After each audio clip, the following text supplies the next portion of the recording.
إن الحمد لله نحمده ونستعينه ونستغفره ونعوذ بالله من شرور أنفسنا ومن سيئات أعمالنا من يهده الله فلا مضل له ومن يضلل فلا هادي له وأشهد أن لا إله إلا الله وحده لا شريك له وأشهد أن محمدا عبده ورسوله قال الله تعالى في كلامه العزيز بعد أعوذ بالله من الشيطان الرجيم يا أيها الناس اتقوا ربكم الذي خلقكم من نفس واحدة وخلق منها زوجها وبث منهما رجالا كثيرا ونساء واتقوا الله الذي تساءلون به والأرحام إن الله كان عليكم رقيبا وقال أيضا يا أيها الذين آمنوا اتقوا الله حق تقاته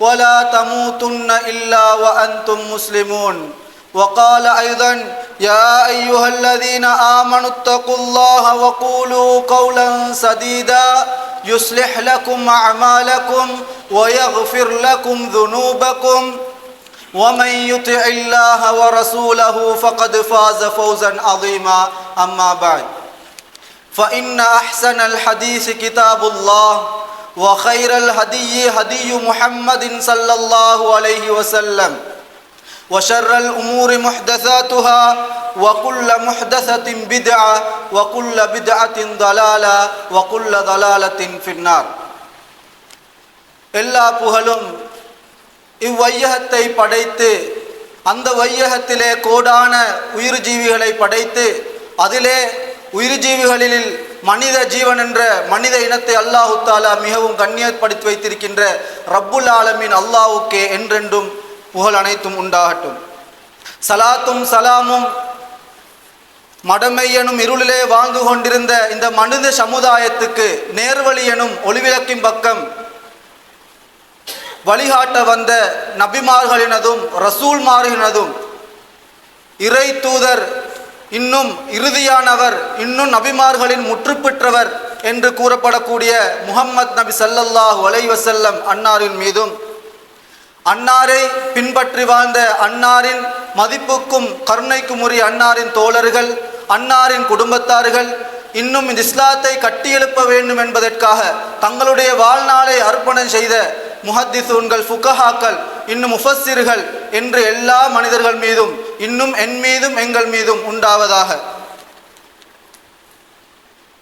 வார்த்தைகளிலே மிகவும் சிறந்த வார்த்தை அல்லாஹ்வுடைய வார்த்தையாகிய குர்ஆன் என்றும் வழிகாட்டலிலே மிகவும் சிறந்த வழிகாட்டல் முஹம்மத் நபி ஸல்லல்லாஹு அலைஹி வஸல்லம் அன்னாரின் வழிகாட்டல் என்றும்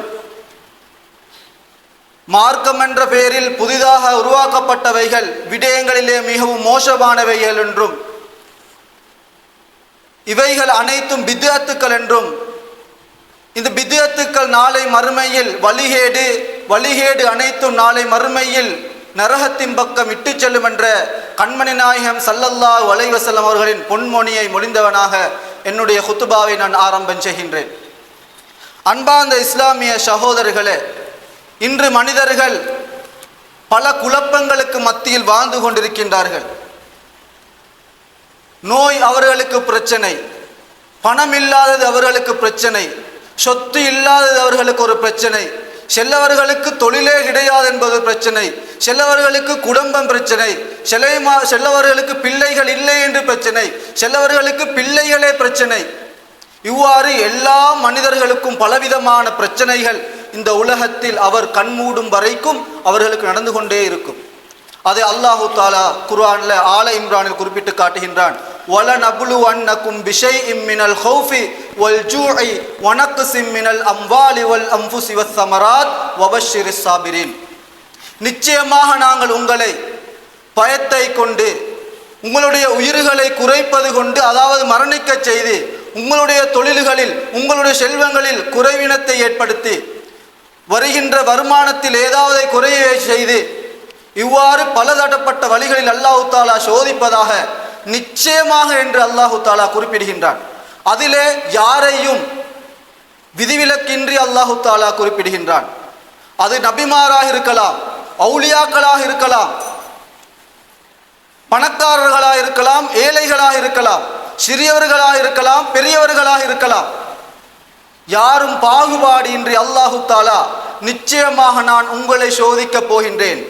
இந்த சோதனைகள் இந்த உலகத்தை விட்டு நாங்கள் பிரியும் பொழுதுதான் எங்களுடைய சோதனை எங்களை விட்டு நிறுத்தப்படும்.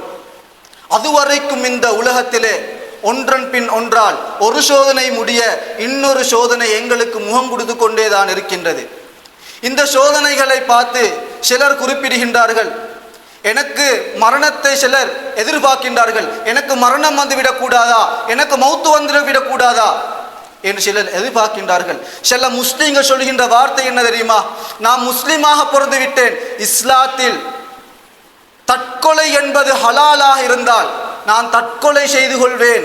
அந்த அளவுக்கு அவர்கள் பிரச்சனையை பார்த்து சோதனைகளை பார்த்து பயப்படுகின்றார்கள்.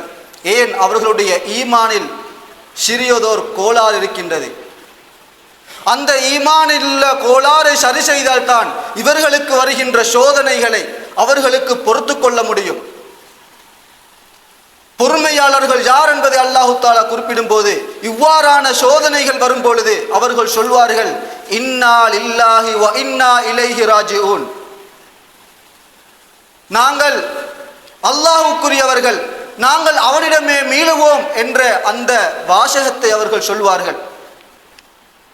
முதலாவது ஒரு விடயத்தை நாங்கள் கருப்பொருளை நாங்கள் புரிந்து கொள்ள வேண்டும். எங்களுக்கு எவ்வாறு என்ற ஒரு இறுதி முடிவு இருக்கின்றதோ அதே மாதிரி எங்களுடைய சொத்துக்கள், எங்களுடைய உடைமைகள், எங்களுடைய வீடாக இருக்கலாம், எங்களுடைய பிள்ளைகளாக இருக்கலாம், எங்களுடைய வாகனங்களாக இருக்கலாம், அதுகளுக்கும் ஒரு முடிவு இருக்கின்றது. இவ்வாறு யோசித்தால் எந்த பிரச்சனைகள் வந்தாலும் எங்களுக்கு அதை பொறுமையாக கையாளலாம். இல்லாவிட்டால் எனக்கு மட்டும்தான் முடிவு இருக்கின்றது, எங்களுடைய சொத்துகளுக்கு முடிவு கிடையாது, என்னுடைய பிள்ளைகளுக்கு முடிவு கிடையாது, என்னுடைய வீடுக்கு முடிவு கிடையாது என்று நினைத்தால் அவருக்கு வருகின்ற சோதனைகள் அவருக்கு பெரிதாகத்தான் விளங்கும். அதனால் பின்வரக்கூடிய ஹதீஸை படித்தால் எங்களுக்கு அழகாக இந்த சோதனைகள் இருந்து எங்களுக்கு வெற்றி பெறலாம். ரசூலுல்லாஹி ஸல்லல்லாஹு அலைஹி வஸல்லம் அவர்கள் கூறியதாக இப்னு அப்பாஸ் ரலியல்லாஹு அன்ஹு அறிவிக்கின்றார்கள். அவர் சிறுவராக இருக்கின்றார். அவர் சொல்லுகின்றார், நான் ரசூலுல்லாஹ்வுடைய பின்னால் இருந்தேன். அப்பொழுது அவர் என்னை பார்த்து, யா குலாம் இன்னி உஅல்லிமுக கலிமாத், நான் உங்களுக்கு சில கலிமாக்களை, சில வாசகங்களை கற்றுத்தருகின்றேன், அந்த வாசகங்களை நீங்கள் நல்லாக கேட்டுக்கொள்ளுங்கள். இஹ்ஃபலில்லாஹ யஹ்ஃபல்க, நீங்கள் அல்லாஹுவை பாதுகாத்தால் அல்லாஹ் உங்களை பாதுகாப்பான் என்றால் என்ன அர்த்தம் என்று கேட்டால், அல்லாஹ்வுடைய ஏவல் விலக்கல்களை இந்த உலகத்தில் நாங்கள் வாழும் பொழுது அதை ஒழுங்காக நாங்கள் நடைமுறைப்படுத்தி வாழ்ந்தால் அல்லாஹு தாலா எங்களை பாதுகாப்பான். இந்த உலகத்தில் வருகின்ற முசீபத்துகள், எங்களுக்கு வெறுக்கத்தக்க விடயங்களை அல்லாஹு தாலா தடை செய்வான். ஏன்? அல்லாஹ்வுடைய ஏவல் விலக்கல்களை நாங்கள் ஒழுங்கு வர பாதுகாத்து வருகின்றோம் என்பதனால்.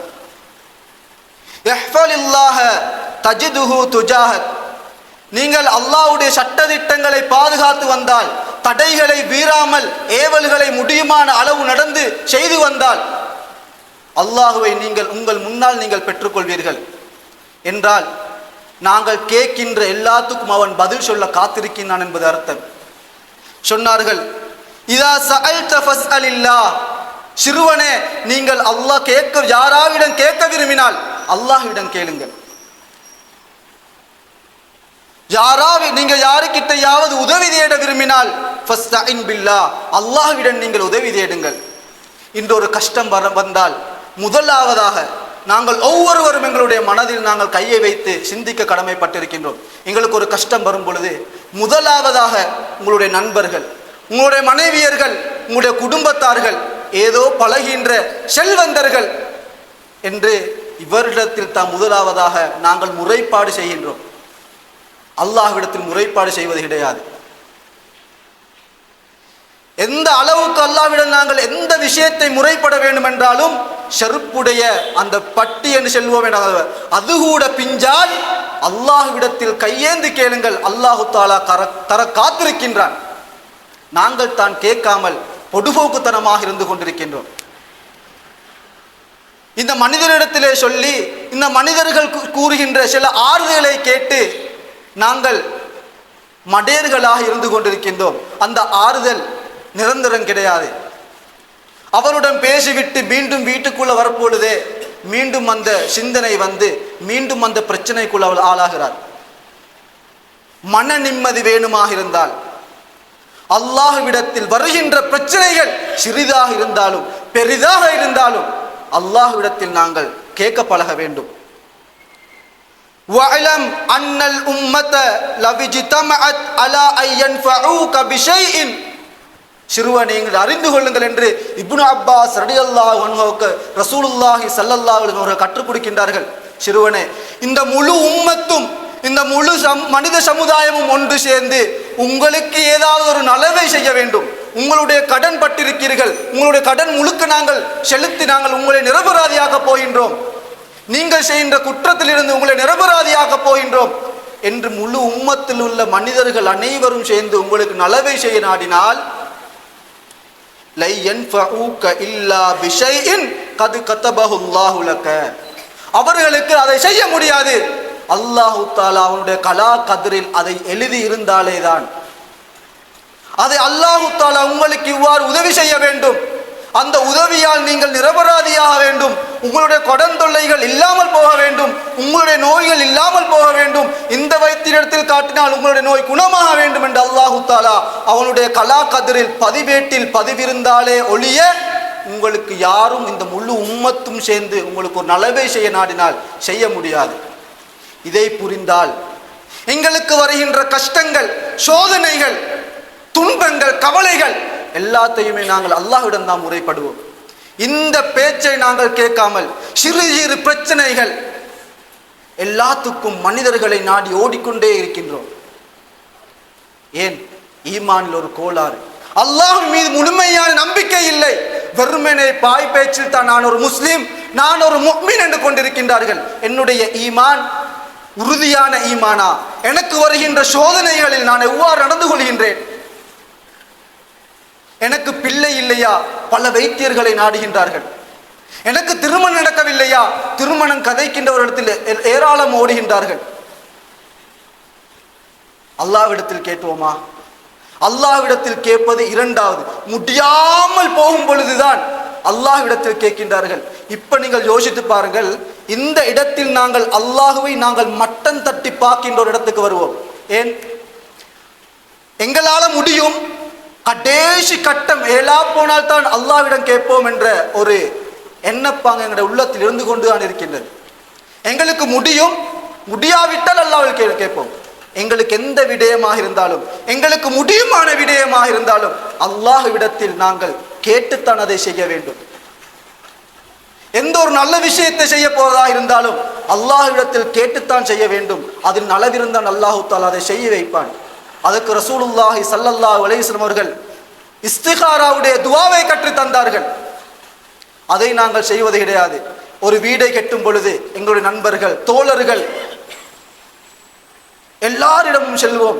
அல்லாஹ்விடத்தில், யா அல்லாஹ், நான் இங்கே வீட்டை கெட்ட போகின்றேன், இந்த கெட்டுகின்ற பூமி நல்லதா என்று எனக்கு தெரியாது யா அல்லாஹ், இந்த பூமி இந்த வீட்டை தாங்குமா என்பது எனக்கு தெரியாது யா அல்லாஹ் என்று எத்தனை பேர் இஸ்திகாரா தொழுது விட்டு அல்லாஹ்விடத்தில் பிரார்த்தித்திருப்போம்.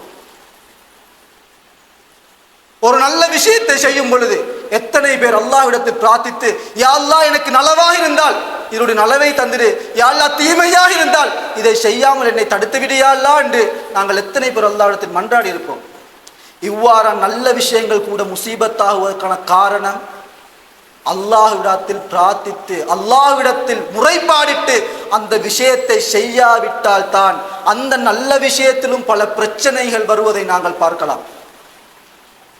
எந்த விஷயத்தை செய்வதாக இருந்தாலும் அல்லாஹ்விடத்தில் முதலாவதாக நாங்கள் அனுமதி கேட்க வேண்டும். அல்லாஹ் தஆலா அதில் தீமை இருந்தால் நிச்சயமாக டைரக்டாக நேரடியாக அல்லாஹ் தஆலா எங்களோட பேசாவிட்டாலும் அல்லாஹ் தன்னுடைய மனதுகளில் போட்டு அல்லது வேறாவது ஒரு நபரின் மூலம் போட்டு அதை அல்லாஹ் தஆலா தடுக்க வைப்பான். தடுத்தாலும் அது நலவுதான். வலவ் இஜ்தமஉ அலா ஐயதுர்ருக பிஷைஇன், இந்த முழு உம்மத்தில் இருக்கின்ற மனிதர்கள் எல்லாரும் சேர்ந்து உங்களை இந்த உலகத்தை விட்டு ஒதுக்கி நடக்க வேண்டும், இந்த ஊரை விட்டு ஒதுக்கி நடக்க வேண்டும், உங்களை கொலை செய்ய வேண்டும் என்று அவர்கள் ஐடியா போட்டு பிளேம் பண்ணி செய்தாலும், உங்களை கொலை செய்வதற்கு ஆயத்தை வைத்துக் கொண்டு வீட்டு முன்னே காத்திருந்தாலும், அல்லாஹ்வுடைய கலா கதிரில் நீங்கள் கொலை செய்யப்பட வேண்டும் என்று எழுதப்பட்டிருந்தால் தான் உங்களுக்கு கொலை நடக்கும். நீங்கள் கொலை செய்யப்படுவீர்கள், இல்லாவிட்டால் நீங்கள் கொலை செய்யப்பட மாட்டீர்கள். இதுதான் கலா கதிர். நாங்கள் அஹதியா பாடசாலை செல்லும் பொழுது, பாடசாலைகளுக்கு செல்லும் பொழுது நாங்கள் பாடமாக்கினோம் ஈமான் கொள்ளக்கூடிய விடயங்கள் 6. அதில் நாங்கள் இறுதியாக பாடமாக்கினது கலா கதிர். எல்லாத்திலும் நாங்கள் பேசினவர்கள். இந்த கலா கதிரில் நாங்கள் சில வேளை தவறிவிடுகின்றோம். சிறிதாவது ஏதாவது பிரச்சனைகள் நடந்துவிட்டால் அல்லாஹ்வை மறந்து பேசுகின்றோம். நலவு நடந்தால் மட்டும் அல்லாஹ்வை ஞாபகம் ஊட்டுகின்ற சில நபர்கள் இருக்கின்றார்கள். நலவோ கெடுதியோ எல்லாம் அல்லாஹ்விடம் இருந்தே வருகின்ற என்ற அந்த கலா கதிர், அந்த நம்பிக்கை எங்களுடைய உள்ளத்தில் ஆழமாக பதிந்திருக்க வேண்டும். அன்பார்ந்த இஸ்லாமிய சகோதரர்களே, ரசூலுல்லாஹி ஸல்லல்லாஹு அலைஹி வஸல்லம் அவர்கள் ஹிஜ்ரத் மேற்கொள்வதற்காக எல்லா சஹாபாக்களும் மதீனாவை போய் சென்றடைந்து விட்டார்கள். ரசூலுல்லாஹ், அபூபக்கர் சித்திக் ரலியல்லாஹு அன்ஹு, அலி ரலியல்லாஹு அன்ஹு என்று குறிப்பிட்ட சில சஹாபாக்கள் இருக்கின்றார்கள். தாருன் நதுவாவிலே ரசூலுல்லாவை என்ன செய்வது, அன்னாருடைய தோழர்கள் எல்லாம் மதீனாவுக்கு ஹிஜ்ரத் மேற்கொண்டு போகின்றார்கள். இவரை போகவிடக்கூடாது, இவருக்கு என்ன செய்வது, என்ன திட்டம் என்பதை தாருன் நதுவாவின் மஷூரா ஒன்று கூட்டம் காஃபிர்கள், பெரும் பெரும் காஃபிர்கள், பெரும் பெரும் கோத்திரத்தில் உள்ள முக்கியமானவர்கள் மஷூரா செய்கின்றார்கள். அதில் இப்லீஸும் வருகின்றார். வந்து அவரிடத்தில் கருத்து சொல்லப்படுகின்றது, முஹம்மதை கொலை செய்ய வேண்டும் ஸல்லல்லாஹு அலைஹி வஸல்லம். ஆனால் கண்மணி நாயகம் ஸல்லல்லாஹு அலைஹி வஸல்லம் அவர்கள் இருக்கின்ற கோத்திரம் பனு ஹாஷிம் கோத்திரம். இதுக்கு வைத்தால் பனுல் முத்தலிப், இந்த கோத்திரத்தில் உட்பட்டவர் தான் கண்மணி நாயகம் ஸல்லல்லாஹு அலைஹி வஸல்லம் அவர்கள். ஒரு கோத்திரம் அவர் முஸ்லிமாக இருந்தாலும் அந்த கோத்திரத்தில் ஒருவருக்கு கை வைத்தால் அந்த கோத்திரத்துடன் மோத வேண்டிய ஒரு அவசியம் ஏற்படும் அந்த காலத்தில். அதனால் காபிர்கள் ஒரு திட்டம் போட்டார்கள். ஒவ்வொரு கோத்திரத்திலும் ஒவ்வொரு இளைஞன் மேனி எடுத்து எல்லாரிடத்திலும் ஆயத்தை கொடுத்து முஹம்மது நபி ஸல்லல்லாஹு அலைஹி வஸல்லம் அவர்களை ஒரே அடியில் எல்லாரும் வெட்ட வேண்டும். அப்பொழுது பனு ஹாஷிம், பனுல் முத்தலிப் போன்றவர்களுக்கு எல்லா கோத்திரத்துடனும் யுத்தம் செய்ய முடியாது என்று திட்டம் போட்டு இரவில் நபி ஸல்லல்லாஹு அலைஹி வஸல்லம் அன்னாருடைய வீட்டை முற்றுகை இடுகின்றார்கள் காஃபிர்கள். இரவு நேரத்தில் கதவு வழியாக பார்த்தால் காஃபிர்கள் வீட்டை சூழ இருக்கின்றார்கள். ஜிப்ரீல் அலைஹிஸ்ஸலாம் அவர்கள் வந்து நபியிடத்தில் வஹி சொல்கின்றார், முஹம்மது நபி ஸல்லல்லாஹு அலைஹி அவர்களே, உங்களுடைய வீட்டை சூழ காஃபிர்கள் நிற்கின்றார்கள், ஆயுதத்தை ஏந்தியவர்களாக நிற்கின்றார்கள், நீங்கள் வெளியிறங்கினால் உங்களை கொலை செய்ய போகின்றார்கள். இந்த இடத்திலும் நபி ஸல்லல்லாஹு அலைஹி வஸல்லம் அவர்கள் அல்லாஹ்வை தான் நம்பினார்கள். இறுதி நேரம் வெளியிறங்கினால் கொலை செய்வார்கள். அல்லாஹ்வுடைய நம்பிக்கை இழக்கவில்லை. அல்லாஹ் தஆலா சொன்ன பிரகாரம் ஒரு மண்ணை எடுத்து சூரத்துல் யாசின் வரக்கூடிய வசனத்தை ஓதி தூவினார்கள். அங்குள்ள காபிர்களுக்கு நபி ஸல்லல்லாஹு அலைஹி வஸல்லம் அவர்கள் மாத்திரம் விளங்காமல் போய்விட்டது. நபிகள் நாயகம் ஸல்லல்லாஹு அலைஹி வஸல்லம் அவர்கள் காபிர்களுக்கு மத்தியிலாலே செல்கின்றார்கள். சென்று அபூபக்கர் சித்திக் ரலியல்லாஹு அன்ஹு அவர்களை அழைத்து கொண்டு சௌர் குகையை நோக்கி புறப்படுகின்றார்கள். அங்கே அல்லாஹ் தஆலா காப்பாற்றுகின்றான். அல்லாஹ்விடத்தில் இறுதி நேரத்திலும் அல்லாஹ்விடத்தில் நாங்கள் உதவி தேட வேண்டும். சௌர் குகையில் இருக்கும் பொழுது 3 நாள் சௌர் குகையில் இருந்தார்கள். இருக்கும் பொழுது மதீனாவுக்கு போகின்ற பாதையெல்லாம் காஃபிர்கள் தேடி தேடி தேடி மக்காவுடைய வடக்கு புறமாகத்தான் இருக்கின்ற சௌர் குகை, அதனுடைய பக்கமாக வருகின்றார்கள். ரசூலுல்லாஹ் திட்டம் போட்டு தான் போனார்கள். ஒரே அடியாக மதீனாவின் பக்கம் சென்றால் காஃபிர்கள் அதே பாதையில் வருவார்கள். முதலாவதாக மக்காவுடைய வடக்கு சைடு இருக்கின்ற சௌர் குகையை நோக்கி நபி அவர்கள் புறப்பட்டார்கள். அங்கிருக்கும் பொழுது காஃபிர்கள் சௌர் குகை பக்கமும் வந்து விட்டார்கள். சௌர் குகைக்கு மேலால் ஏறிக்கொண்டிருக்கின்றார்கள் காஃபிர்கள். அபூபக்கர் சித்திக் ரலியல்லாஹு அன்ஹு அவர்களும் கண்மணி நாயகம் ஸல்லல்லாஹு அலைஹி வஸல்லம் அவர்கள் குகையில். அபூபக்கர் சித்திக் ரலியல்லாஹு அன்ஹு சொல்கின்றார்கள், அவர்கள் எங்களை பார்க்க வேண்டும் என்ற அவசியம் கிடையாது, அவர்களுடைய காலை பார்த்தால் நாங்கள் உள்ளே இருப்பது தெரிந்துவிடும். அந்த நிலவரத்தில் நாங்கள் சோர் குகையில் இருந்தோம். அப்பொழுது கண்மணி நாயகம் ஸல்லல்லாஹு அலைஹி வஸல்லம் சொன்னார்கள், லா தஹ்சன் வலா தஹப் இன்னல்லாஹ மஅனா. அபூபக்கரே, பயப்பட வேண்டாம், கவலை கொள்ள வேண்டாம், எங்களுடன் அல்லாஹு தஆலா இருக்கின்றான், எங்களுடன் மூணாவதாக அல்லாஹ் இருக்கின்றான், நிச்சயமாக அல்லாஹு தஆலா காப்பாற்றுவான் என்ற அந்த தௌஹீதை ஏகத்துவத்தை அல்லாஹ் நபி ஸல்லல்லாஹு அலைஹி அவர்கள் அபூபக்கர் ரலியல்லாஹு அன்ஹு அவர்களுக்கு கற்றுக் கொடுக்கின்றார்கள். இவ்வாறு வருகின்ற பிரச்சனைகளுக்கெல்லாம் அல்லாஹ்வை தவிர வேறு யாருமே எங்களுக்கு வழிகாட்ட முடியாது. இவ்வாறான இக்கட்டான நிலைமைகளிலும் மனிதர்கள் காப்பாற்றுவார்களா என்று கேட்டால் நிச்சயமாக அவர்கள் காப்பாற்ற மாட்டார்கள். எனவே அன்பார்ந்த இஸ்லாமிய சகோதரர்களே, கேட்டால் அல்லாஹ்விடத்தில் கேட்போம், பாதுகாப்பு வேண்டினால் அல்லாஹ்விடத்தில் கேட்போம். நிச்சயமாக அல்லாஹ் தஆலா தன்னுடைய அடியார்கள் கேட்பதை விரும்புகிறான், தருவதற்கு காத்து கொண்டிருக்கின்றான். இதை விளங்கினால் எங்களுக்கு வருகின்ற எல்லா பிரச்சனைகளையும் அல்லாஹ்விடத்தில் நீங்கள் முறைப்படுங்கள், அல்லாஹ் மீது தவக்குல் வையுங்கள். நிச்சயமாக அல்லாஹ் தஆலா அதுக்குரிய தீர்வை நிச்சயமாக தந்தே தீருவான் என்பதை நாங்கள் புரிந்து கொள்வோமாக.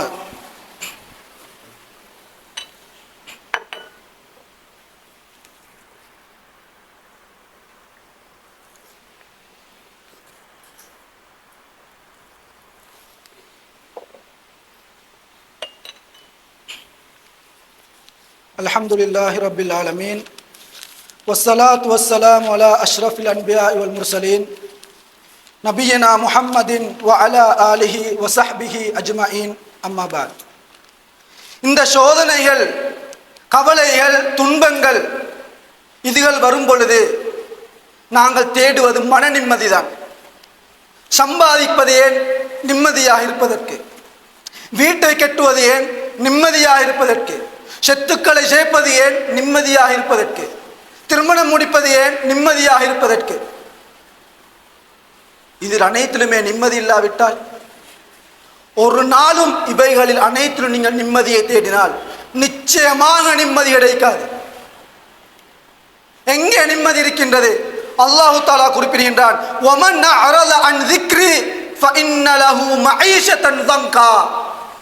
யார் என்னை ஞாபகமூட்டுவதை புறக்கணித்து வாழ்கின்றாரோ அவருக்கு நெருக்கடியான வாழ்க்கையை நாங்கள் கொடுப்போம். இந்த திக்ரி என்ற வாசகத்துக்கு ஒட்டுமொத்த முஃபஸ்ஸிர்களும் குறிப்பிடுகின்றார்கள் தொழுகை. இந்த தொழுகை சீராகினால் நிச்சயமாக எங்களுடைய கவலைகள், துன்பங்கள், மன நிம்மதி கிடைப்பதற்கு முக்கியமான ஒரு இடம்தான் தொழுகை. நபி அவர்களுக்கு ஏதாவது ஒரு பிரச்சனை, கவலை, சங்கடம் ஏற்பட்டால் முதலாவதாக தொழுகைக்கு தான் விரைவார்கள். தொழுது விட்டு அல்லாஹ்விடத்தில் கையேந்து மன்றாடுவார்கள். எங்களில் எத்தனை பேர்கள் 5 நேர தொழுகையை தொழக்கூடியவர்களாக இருக்கின்றோம்? தொழாமல் இருந்து கொண்டு அல்லாஹ்வுக்கு இடமிருந்து வருகின்ற சோதனைகளின் போது எங்களுக்கு அது தீர்வு கிடைக்கவில்லையே என்று கையேந்தினால் அதுக்கு எவ்வாறு தீர்வு கிடைக்கும்? அல்லாஹ்வே சொல்கின்றான், என்னை விட்டும் புறக்கணித்தால், தொழாமல் இருந்தால் அவர்களுக்கு வாழ்கின்ற வாழ்க்கை, நெருக்கடியான வாழ்க்கை அவர்களை வந்தே அடையும். வனஹ்ஷுருஹு யௌமல் கியாமத்தி அமா. அப்படிப்பட்டவர்களை நாளை மறுமையில் குருடர்களாக நாங்கள் மறுமையில் எழுப்பாட்டுவோம் என்று அல்லாஹு தஆலா குறிப்பிடுகின்றான். அல்லாஹ்வை திக்ர் செய்வதில் தான் நிச்சயமாக மன அமைதி கிடைக்கும். கவலைகள், துன்பங்கள், எந்த பிரச்சனைகள் நடந்தாலும் நிம்மதி இருக்கின்றது அல்லாஹ்வை திக்ர் செய்வது மட்டும்தான். அல்லாஹ் தஆலா குறிப்பிடுகின்றான், அலா பிதிக்ரில்லாஹி தத்மஇன்னுல் குலூப். அல்லாஹ் அறிந்து கொள்ளுங்கள், அல்லாஹ்வை ஞாபகமூட்டுவதில் தான் உங்களுக்கு மன நிம்மதி கிடைக்கும் என்பதை அல்லாஹ் தஆலா திருக்குர்ஆனில் குறிப்பிட்டு காட்டுகின்றான். பல லட்சாதிபதிகளாக இருக்கலாம், அல்லாஹ்வை வணங்காவிட்டால் அந்த லட்சங்களே அவருக்கு பிரச்சனையாக இருக்கும்.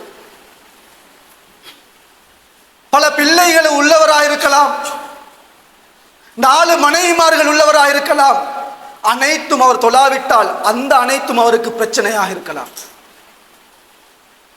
அல்லாஹ்வை திக்ர் செய்யாவிட்டால், அல்லாஹ் தஆலா அந்த நிஅமத்துக்கு ஷுக்ர் செய்யாவிட்டால் அல்லாஹ் தஆலா நிச்சயமாக எங்களை நெருக்கடியான ஒரு வாழ்க்கையில் வாழ வைப்பான்.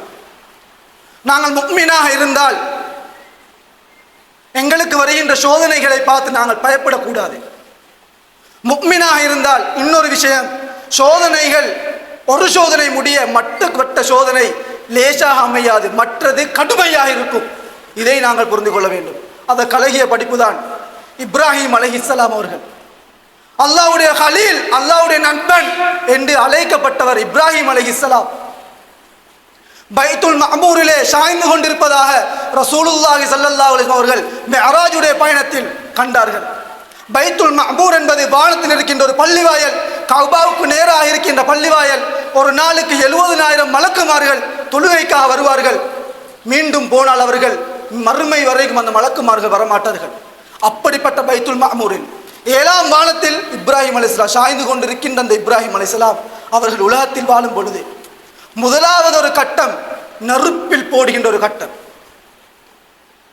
நெருப்பு மூட்டப்பட்டு இப்ராஹிம் அலைஹிஸ்ஸலாம் அவர்கள் ஒரு கேடயத்தில் வைத்து அவரை வீசுவதற்காக இருக்கின்ற பொழுது இறுதி நேரம் சொன்ன வார்த்தை ஹஸ்பி அல்லாஹு வ நிஅமல் வக்கீல், அல்லாஹ் எனக்கு போதுமானவன்.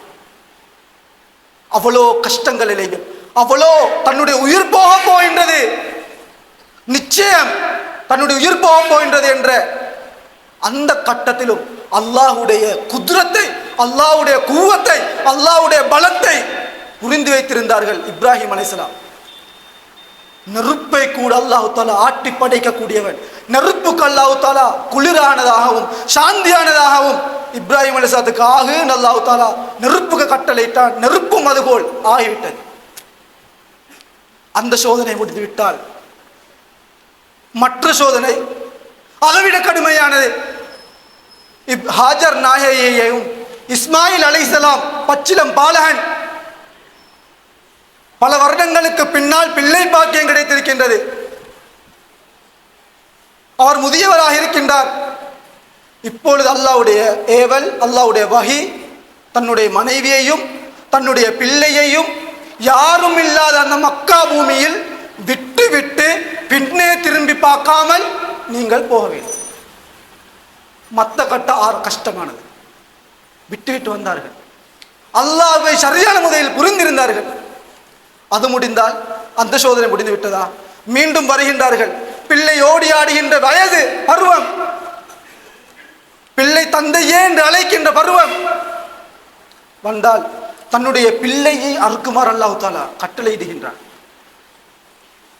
சோதனைக்கு மேல சோதனை. முஃமினாக இருந்தால் பலமானதாக இருக்கும். இதை புரிந்திருந்தால் அல்லாஹ் தஆலா ஏன் எங்களை இவ்வளவு சோதிக்கின்றான்? உங்களுடைய ஈமானை அல்லாஹ் தஆலா பலப்படுத்துகின்றான். இதை விளங்கினால் எங்களுக்கு வருகின்ற பிரச்சனைகள் அது எவ்வளோ பெரிய பிரச்சனைகளாக இருந்தாலும் இலகுவாகத்தான் விளங்கும்.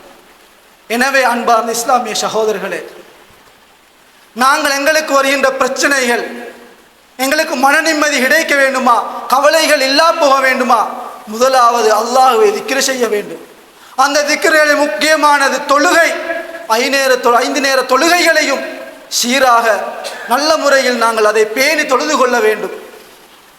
இதுகளின் மூலமாக தான் அல்லாஹ் தஆலா அந்த சோதனைகளை இலேசாக்கி நிம்மதியாக்கி வீட்டுக்குள்ளே பரக்கத், மனைவியை பார்த்தால் சந்தோஷம், பிள்ளைகளை பார்த்தால் சந்தோஷம் கிடைக்கும். இதுகெல்லாம் சீர்திருந்தினால்தான். இல்லாவிட்டால் வாழ்க்கை முழுவதுமாக மரணிக்கும் வரைக்கும் முசீபத்தாகவே இருந்து கொண்டிருக்கும். அல்லாஹுவை கட்டாயம் திக்ர் செய்ய நாங்கள் பழகிக்கொள்ள வேண்டும். எந்த இடத்திலும் அல்லாஹு தஆலாவிடத்தில் தான் கேட்க முற்பட வேண்டும். 2வது கட்டம் அல்லாஹ்விடத்தில் கேட்டுவிட்டு பிறரிடம் கேட்டு பார்ப்பது வேறு. முதலாவதாக நோய்வாய்ப்பட்டால் முதலாவதாக ஓடுகின்றது வைத்தியரிடத்தில். எத்தனை பேர் ஒரு நோய் வந்தால் 2 ரக்காத் தொழுது விட்டு அல்லாஹ் எடுத்து மன்றாடி இருக்கின்றோம். அந்த வைத்தியர் நல்லம், இந்த வைத்தியர் நல்லம் என்று வைத்தியர்களுடைய பெயர்களைத்தான் வாசித்துக் கொண்டு போகின்றோம். எங்களுடைய இவரிடத்தில் வைத்தியரை காட்டினோம், இந்த இடத்தில் வைத்தியரை காட்டினோம். வருகின்ற சோதனைகள் அனைத்தும் அல்லாஹ் தஆலா நலவுக்குத்தான் தருகின்றான். எந்த நோயாக இருக்கலாம், எந்த கஷ்டங்களாக இருக்கலாம், எல்லாம் அல்லாஹ் தஆலா எங்களுடைய ஈமானை பலப்படுத்த தருகின்றான். எவ்வாறு எங்களுக்கு என்ற ஒரு முடிவு இருக்கின்றதோ அதே போல எங்களுடைய துன்பங்களுக்கும் எங்களுடைய இன்பங்களுக்கும் ஒரு முடிவு இருக்கின்றது என்பதை நாங்கள் புரிந்து வாழ்ந்தால் எங்களுடைய சோதனைகள் அற்பமாகவும் சிறிதாகவும் தான் விளங்கும். எனவே அன்பார்ந்த இஸ்லாமிய சகோதரர்களே, இவ்வாறு சோதனைகள் வரும் பொழுது அல்லாஹ் தஆலா எங்களுடைய ஈமானை நலுக விடாமல் எங்கள் அனைவரையும் அல்லாஹ் தஆலா பாதுகாக்க வேண்டும். யா அல்லாஹ், எங்கெல்லாம் முஸ்லிம்கள் கஷ்டப்படுகின்றார்களோ அவருடைய கஷ்டங்களை நிவர்த்தி செய்வாயாக. எங்களுடைய பெற்றோருடைய பாவத்தை மன்னிப்பாயாக. எங்களுடைய உஸ்தாமாருடைய ஆசிரியமாருடைய பாவத்தை மன்னிப்பாயாக. யா அல்லாஹ், யார் யாரெல்லாம் முஃமினா வாழ்ந்து இப்பொழுது மன்னரை வாழ்ந்து கொண்டிருக்கின்றார்களோ அவருடைய மன்னரை வாழ்க்கையை விசாலமாக்கி வெளிச்சமாக்கி கொடுப்பாயாக. வா ஆகிரு தாவானா அல்ஹம்துலில்லாஹி ரப்பில் ஆலமீன்.